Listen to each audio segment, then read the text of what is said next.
Alors, depuis l'Antiquité, l'homme est en quête d'immortalité. Déjà, les Grecs, les demi-dieux multipliaient les exploits dans l'espoir d'être immortels. Aujourd'hui, les choses ont un peu évolué grâce à des savants fous, grâce à la science qui s'attaque à ce défi, notamment dans la Silicon Valley. Patrice Bourgeois est notre généticien préféré et il va nous donner son éclairage sur la question avant de nous dire si la génétique est une des meilleures pistes pour faire reculer l'espérance de vie.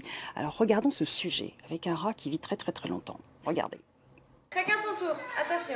Jusqu'à quel âge vivront ces enfants? 100 ans? 120 ans? 150 ans? Notre longévité fait des bonds dans le temps. Nous gagnons 3 mois de vie chaque année. Ces hommes vivent hors du temps, ou plutôt dans le futur. On les nomme les transhumanistes. Ils appartiennent à un courant de pensée créé par cet Anglais, Aubrey de Grey, un ancien informaticien à l'université de Cambridge, au look d'illuminé.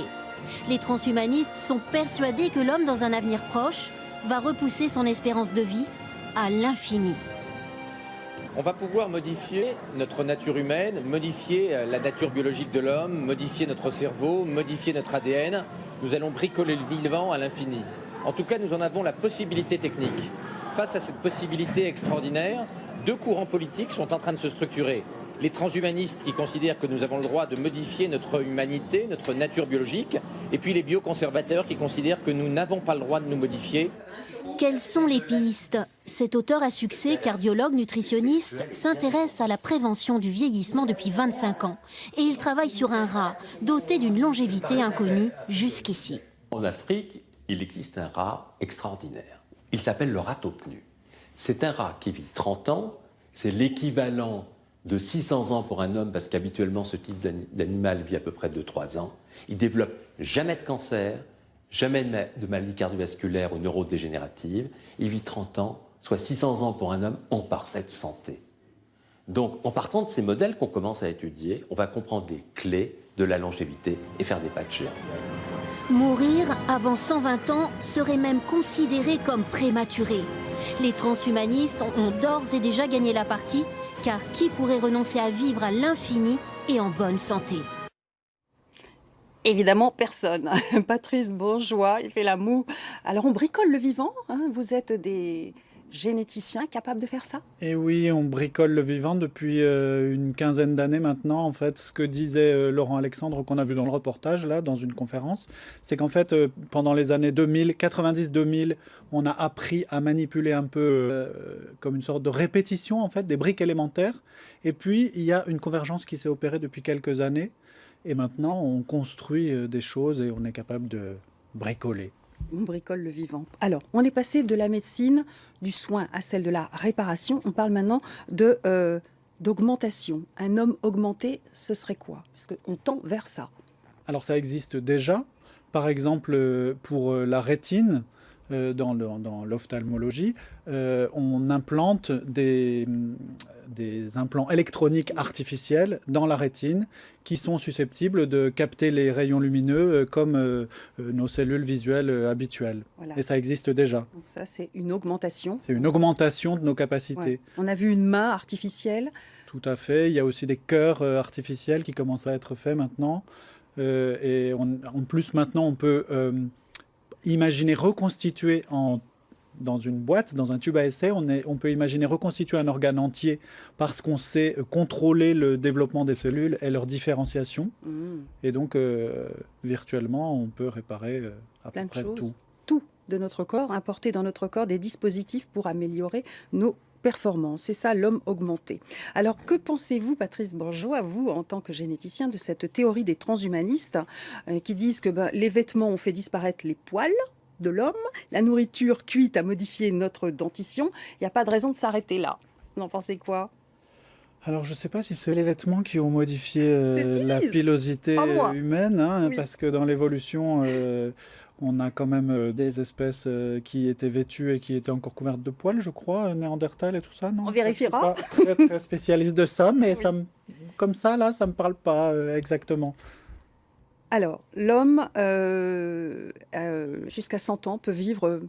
Aujourd'hui, on en est là, hein. On évalue à 500 000 le nombre de personnes âgées de 100 ans. Il y en a très peu qui passent le stade des 110 ans. Il paraît que c'est la frontière. Les Américains promettent en 2045 ce qu'on appelle la singularité technologique, où l'informatique va dépasser le cerveau. Vous pensez que c'est possible? Est-ce que c'est souhaitable?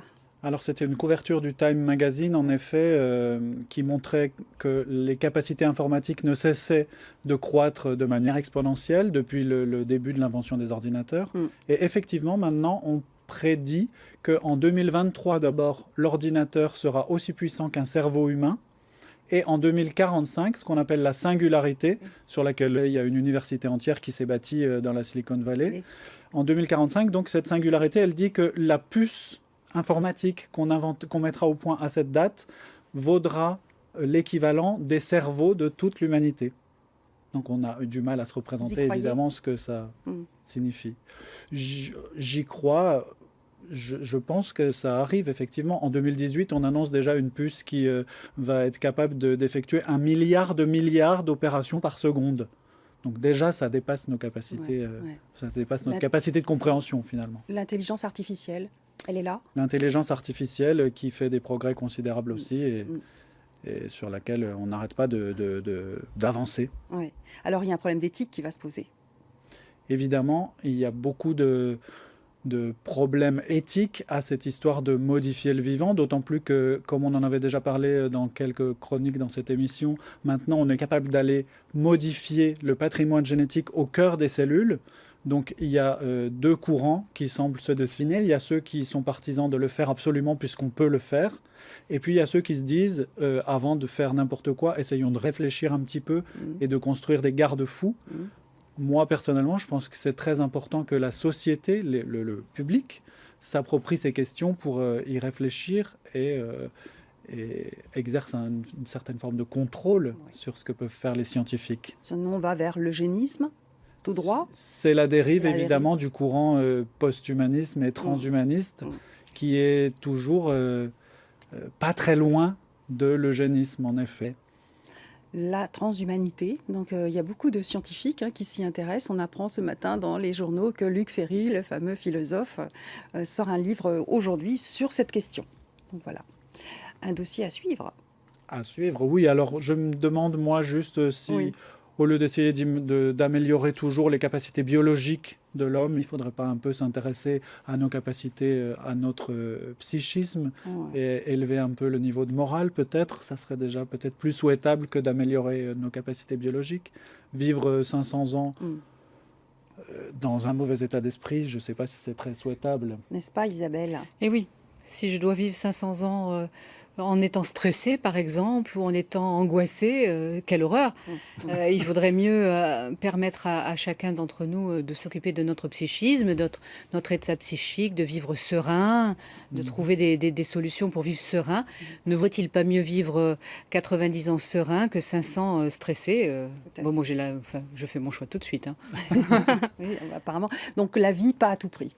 C'est ça, un petit oui, peu la vie pas à tout prix. Puis après, ça fait peur. Alors après, moi, je n'y connais pas grand-chose, mais je me dis, pourquoi ne pas maîtriser chaque humain? Alors à ce moment-là, et on lui faire penser ce qu'on veut, lui implanter une puce et le guider comme on veut et maîtriser l'humanité. Une poignée d'humains pourrait maîtriser l'humanité.